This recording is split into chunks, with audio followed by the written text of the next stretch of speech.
On today's episode, I got a box. Stop crawling on me. Claritin buzzed.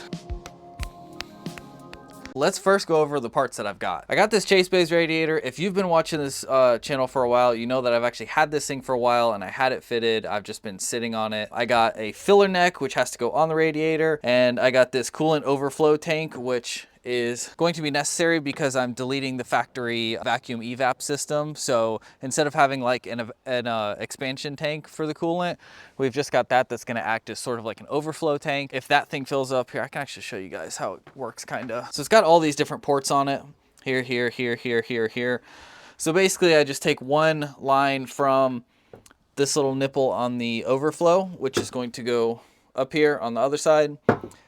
Hose goes from there into one of these, and then I'm going to move one of the barbs down here or something like that, and then that's going to be what spills out. And the way I think I'm going to do it, which is what a lot of people do, is they just have the overflow spill it into the ground. So I'm just going to make a little dump pipe out of it. I might put like a 90-degree bend or something, but we'll get there. So the first thing we have to do is obviously get the hood off, and then I've got to pull my bumper off, pull this valence off, which is actually just held into place. It's not even bolted in, so that's going to be easy. We're going to get the radiator fitted into place, put the we're going to put the filler neck on, and then what we have to do is, I'll show you guys once we get the hood open, but I don't have any radiator hoses now because this being a full aftermarket system, I'm going to have custom piping, and I don't know what I need until I actually get the whole thing in there. So that's what we're going to do, and we're going to do like a little mock-up and kind of see what pieces I need, and then get that ordered and run all the hosing.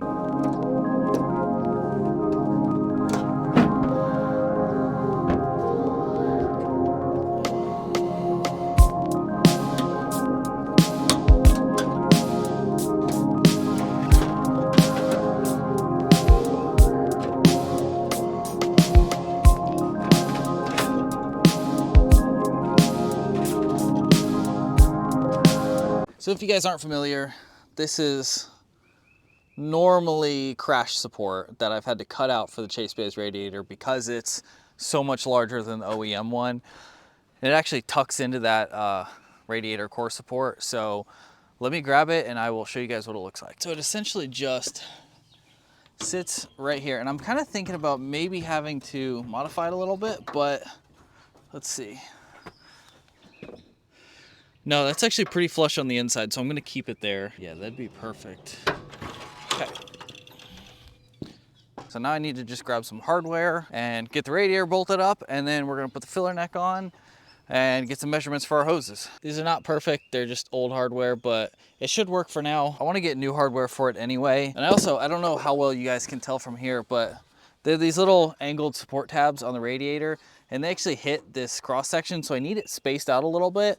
I thought about notching it and getting this thing to slot through, but I'm afraid it's gonna stick too far forward. Like, the whole point of this thing is so that it's tucked inside this crash support, and it's pretty flush on the inside right now, and I still have to add the fan onto the back. So I don't really wanna do that. So I'm just gonna go to the hardware store and get some like cylindrical rubber like bushings almost to just put here to try and take up some of the space, get it flat, get it level, and absorb some of the impact. So I'm gonna have to take this back off anyway, which is fine because I have to wait for the hoses to come in once I order them anyway. But yeah, that's just my thought process for right now.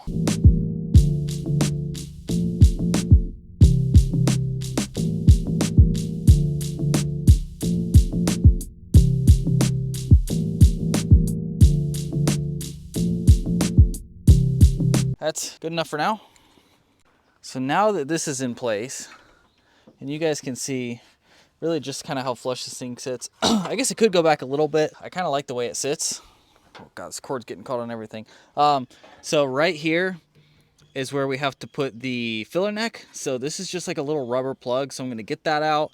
We're gonna grab the filler neck and we're gonna thread it onto there. I'm just gonna hand tighten it for right now because I'm not 100% sure that it's just gonna go right there. That's what I'm hoping for, but I don't know if it's gonna be in the way or not.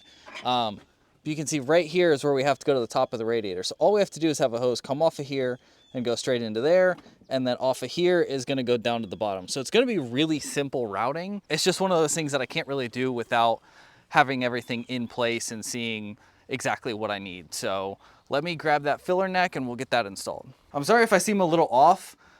These allergies have been kicking my butt, and I took a couple Claritin earlier to try and stop the sneezing and everything, and I realized that they're not the non-drowsy Claritin. So I'm kind of fighting off falling asleep while being kind of Claritin buzzed, for lack of a better word. So I apologize if I seem a little off.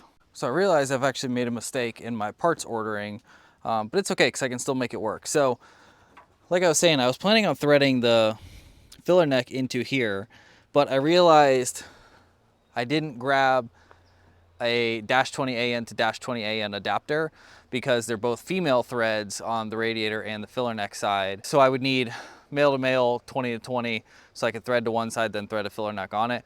I don't have one. They're like $35 from Chasebase, and I don't feel like paying $35 for an adapter. So what we're gonna do is put this in like I was originally planning. That's gonna go right here. And then I'm just gonna have a 90 come off. The filler neck's gonna go right here. And then it's gonna be a 90 up and into right here where we need it to go. So I'm gonna pop these out, get these in, and go from there.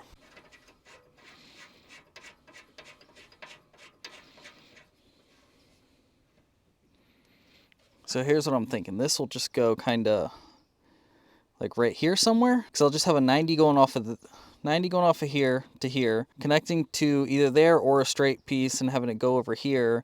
And then a 90 coming off here, going up straight into there. Shouldn't be too bad. Like I said, I don't have any of the hoses yet, so we're not going to be doing any of that today. This is more so just the planning phase, but let's get the bottom one installed. And then we'll go ahead and figure out where we want to mount this overflow canister.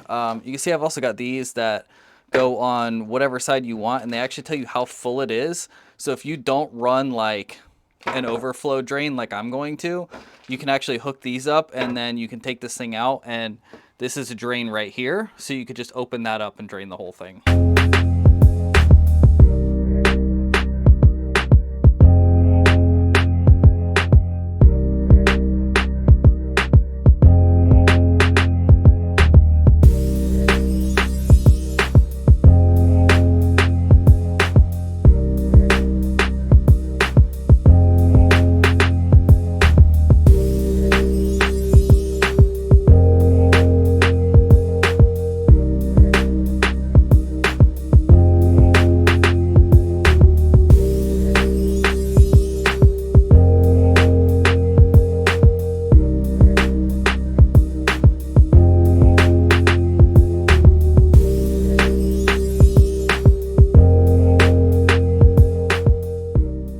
It is not the sturdiest thing in the world, as it's just held up by the top, but I think it'll be fine. Although I do have room down here to kind of like tab into this and go straight down to here and make just like some sort of a bracket, which I'll probably do eventually, but it's good enough for now. I think I could just get like a little piece of like angle iron and just go straight down and then over, and maybe even hit that or something like that. But I think it looks pretty good right there. If I have that there, going to here, I may only need like 3 feet of hose.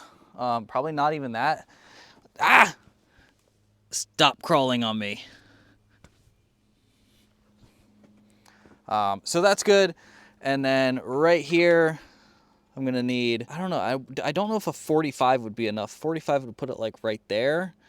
I might go, depending on where this lines up, I might go like straight out, 45 down, straight down, and then 90 in. Sorry, I mean straight out, 90 down, straight down, 90 in. I don't know. I'm gonna see if I can find like a sampler pack of radiator hoses that comes with like a few of everything, a few of every angle, instead of just buying them individually, because especially on like Chasebase, the individual ones, I mean, they're expensive. I know they're quality, but you know, without knowing precisely what I need, I don't really feel like spending hundreds of dollars on radiator hoses. So I might see if I can find some that are cheaper that lets me kind of mount it up how I think I might need to, and then if I feel like upgrading, at least I know what I have.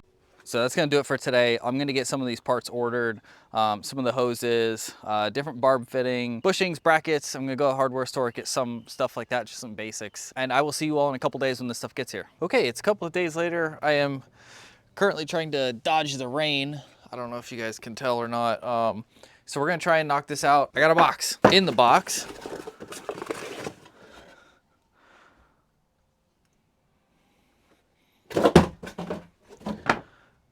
Line to run from the filler neck to the overflow tank. Connector pipe, connector pipe, connector pipe, connector pipe. 45, 90, 90, 45, straight, 90, 90, straight.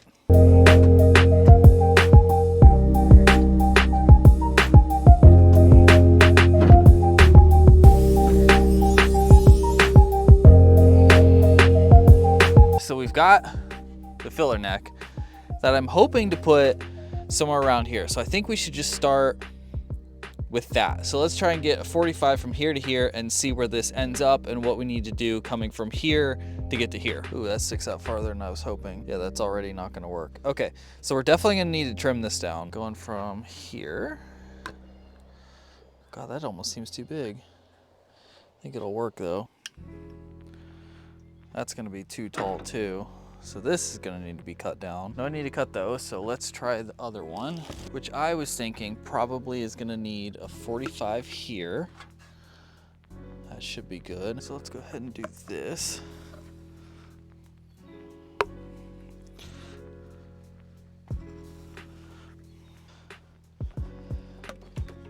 Okay, it is obviously not clamped down or fully tightened, but I got this one set up nicely. So it's just 45 coupler, 45 down into a 90 that I trimmed about 2.5 inches off of here, and it works perfectly. As we can see, it's not going to hit the alternator. Anyways, I'm going to do the same on this front one. So I'm going to trim up another 90 and see how it looks. So I'm going to start with the one that's on the top of the radiator and go from there. All right, update. This corner is, focus. This corner is about as stubby as I can make it without sacrificing too much. And I'm still a little short. This piece in my hand has not been modified yet. If you can see, I'm still maybe an inch off. So we're gonna cut, just try to use my other hand. We're gonna cut about probably inch and a half off, do that. And that should line us up perfectly to here. And then it should just be 190 going from here to there, which will also probably have to be shortened, but again, it's part of the game. These were the shortest ones I could order. They are, I think, 5 inches in length on either side of the bend, which I knew was far too long, but I couldn't get anything shorter, so I'm just cutting them. And if you want to know what specialty tool I'm using to get such clean cuts, it is scissors. But honestly, it's working pretty well, so I'm gonna keep going. Got it all finished. I'm not in love with this right here. In hindsight, I think it would have been better getting one of the, not the 180, but I think it's like either 145 or 135 degree ones, because it'll just go up like that. Because this is a little bent past 90 and it's pinching a little bit. I don't know if it's gonna cause any issues. It probably won't, but I won't really know until there's actually fluid in here and it's all pressurized. And this is not perfectly level because it has to kind of slope down a little bit. Again, don't know if it's gonna be an issue, but this hose I'm really happy with. So obviously I still need clamps everywhere other than here because this one was just popping off on its own. So I just clamped that one down to stay in place. But I also need to tighten these two fittings down here on the radiator. And they're huge, and this AN wrench that I have does not get big enough. So I either need to see if my dad has a tool I can borrow or get a bigger like adjustable wrench that can fit it. So obviously there's some things that need to be tightened up, but I think it should be good. And thankfully I have some parts left over, which means I can get a refund because all this was like almost 250 bucks. So it'll be nice to get 20-30 bucks back. So let me know what you guys think so far. I think it looks really good.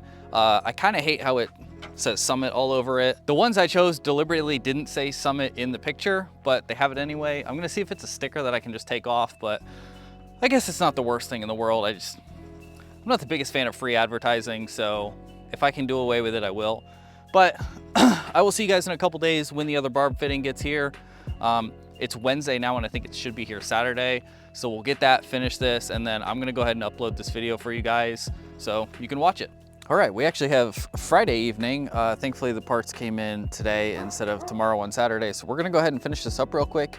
I've already installed the level reader, I guess you can call it, on this thing. So what we have to do now is, wherever I put it, Shiza. this, my new barb fitting, in theory, should thread right into here. And as you can tell, it's much smaller than the one that's in there. And I've already tested it and it fits perfectly in this hose. So that's gonna be good. So I'm gonna swap this barb fitting out, and then we're gonna measure this and cut it to length and then add one on the bottom, which I did realize after this one came in, I should have ordered two because I need a fitting on the bottom for the drain hose. But I'm gonna see, I have other random scrap pieces of hose that might fit the existing barb that's here. So if that's the case, I'll just move one of the bigger ones down to the bottom. It's not gonna make any difference, it's just a drain hose. So I guess we'll just cross that path when we get there. I've also started clamping some of the hoses down. As you can see, I got these swaggy black hose clamps. Damn, my hand is red. But that one's silver. I don't know, I might leave that one. I don't have many left, but I got some of these done. These fittings still need to be tightened. I don't have the hose yet, but yeah, anyway. All right, I got all the fittings swapped around. So now we just need to cut basically right here, because I want this to kind of stay tucked along this front crash support, so I can maybe put a zip tie here or something like that to try and keep the hose from flapping around or whatever, you know. So I'm not gonna mark it. I'm just gonna grab my scissors real quick and cut that and slide that onto the barb, and then this is gonna be done. And then I actually have inside, I forgot that I had ordered a fuel line, which is a thicker internal diameter for when I finish up the fuel system, because on the fuel rail side, I need to drop down to a smaller hose, and I think that might be the same size as the original barbs on that. So I'm gonna grab that and see and just cut off like a 4-inch section.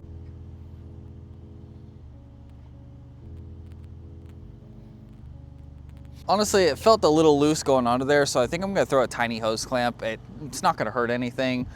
It's really tight on here. I mean, you can even see it bulging out, but this, God, you can tell it's pretty easy to take on and off. I don't know if it'll cause any issues, but I've got tons of these little hose clamps, so I'm just gonna toss one of these on just to be safe. All right, that's good. So I guess none of the hoses that I have actually fit. Not a big deal, I'll just run to the auto parts store and get the correct one. It's, I don't know, 4 or 6 inches long, something like that. I don't need to show you guys, it's nothing fancy. It'll literally be a 5-second clip anyway. But let's quickly run over everything we did. So we got the radiator all mounted. I do need to go in and put some rubber bushings behind it. Not a big deal, again, not interesting, not gonna show you guys. We got all of our radiator hoses hooked up, which is sweet, including the coolant overflow tank, the overflow hose, the level reader, and the barb for the drain that's just gonna go right there. I can just use this one as an example. It's just gonna literally be something like that. We are one step closer to getting this thing done. The next thing that we're gonna do is finally finish the fuel cell. I think I got everything I need in. You guys may have seen sneak peeks in the shed. I've got my fuel pressure regulator, filters, everything like that in there ready to go. I finally got all the fittings that I need, so we are good. The cell is in the back, it just needs to be fully mounted up, but I've got it where I need to be. I got all the cuts out, so what we have to do is just get under the car, run the lines, put everything where it needs to be, connect it to the fuel rail, and then the fuel system will be done as well. That's gonna be in the next video.